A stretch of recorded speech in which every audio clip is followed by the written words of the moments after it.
Assalamualaikum warahmatullahi wabarakatuh. Selamat datang kembali di channel Inspirasi Sahabat Muslim.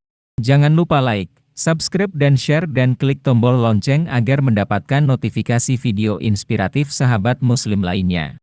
Kisah Nabi Yusuf dan hikmah kesabaran serta kejujurannya. Nabi Yusuf merupakan anak dari Nabi Yakub.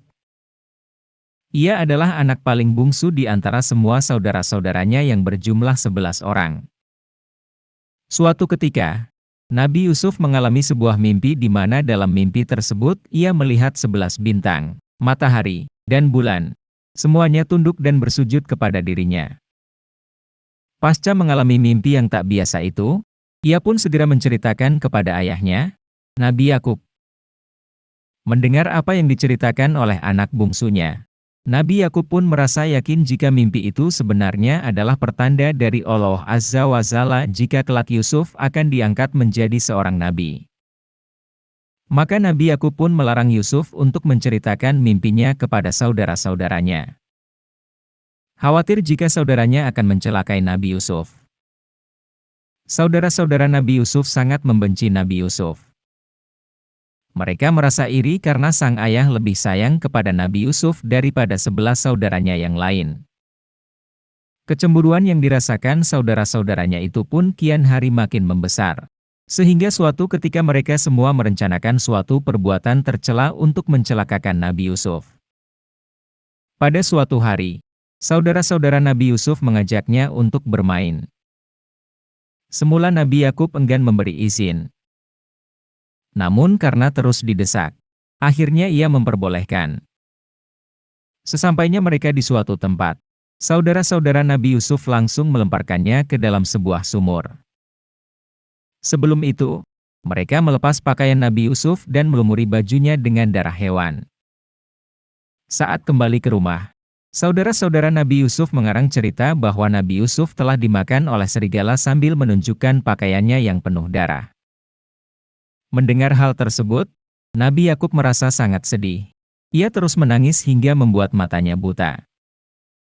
Selama berada di dalam sumur yang gelap dan dalam itu, Nabi Yusuf ternyata mampu tetap tenang dan tidak merasakan gelisah atau cemas sama sekali. Setelah sekian lama berada di dalam sumur, akhirnya Nabi Yusuf berhasil selamat setelah rombongan pedagang menemukan dan mengangkatnya dari sumur. Sayangnya para pedagang itu tidak benar-benar berniat menyelamatkan Nabi Yusuf. Karena setelah mengeluarkannya dari sumur, Yusuf dibawa oleh kafilah dagang dan dijual kembali kepada seorang tuan di Mesir. Ia merupakan menteri di pemerintahan, sehingga disebut Tuan Aziz. Namanya Isfir bin Rohib dan Isfir memiliki istri yang bernama julukan Zulaiha. Zulaiha dikenal masih muda, cantik, kaya, dan memiliki kedudukan. Pada surah Yusuf ayat 23-29, Allah menceritakan tentang godaan dan rayuan yang dilakukan istri dari Tuan Aziz, yakni Zulaiha kepada Nabi Yusuf.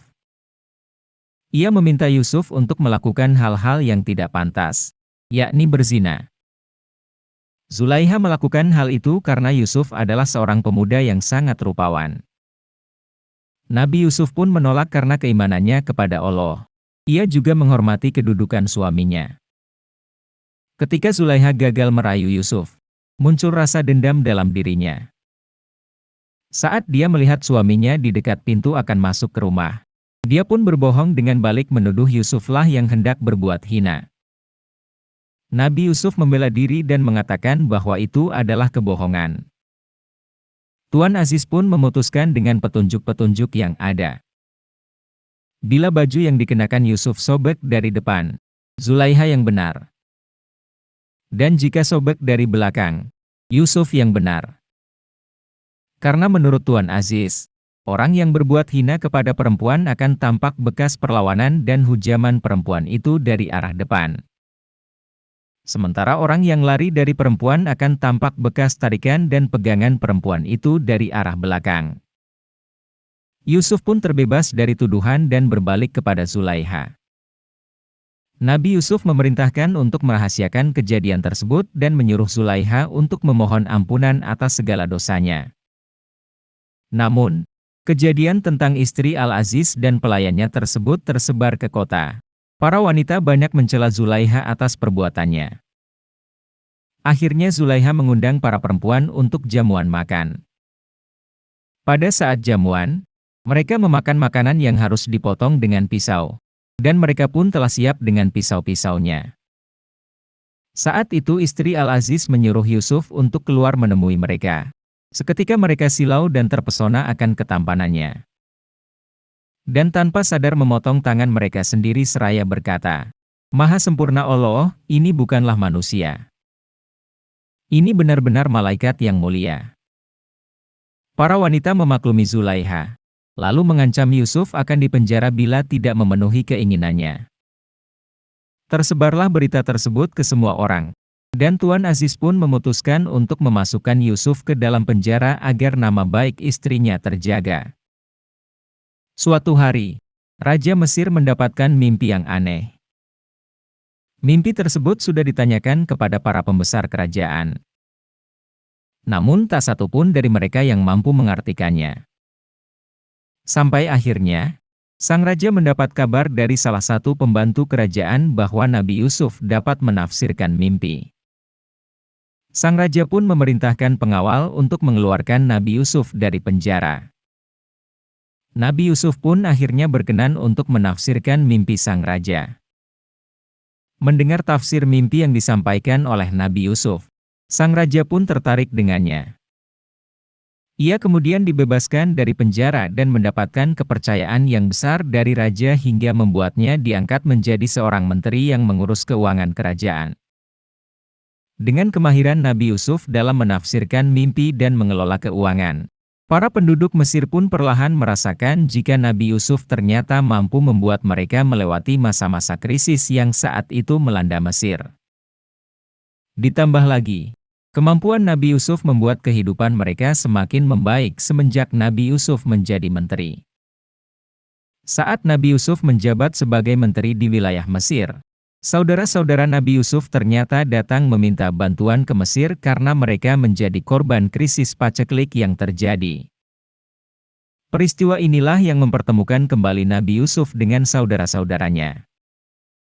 Di momen pertemuan itu saudara-saudaranya meminta maaf atas perbuatan mereka di masa lalu. Setelah itu, Nabi Yusuf meminta saudara-saudaranya membawa serta seluruh anggota keluarga yang lain, termasuk sang ayahandanya, Nabi Yakub.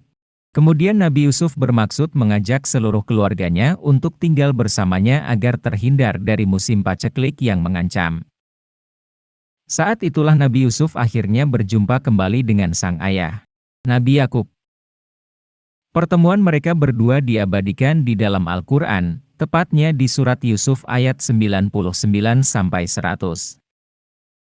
Yang artinya, maka tatkala mereka masuk ke tempat Yusuf, kemudian Nabi Yusuf merangkul ibu bapanya dan dia berkata, "Masuklah kamu ke negeri Mesir, insya Allah dalam keadaan aman."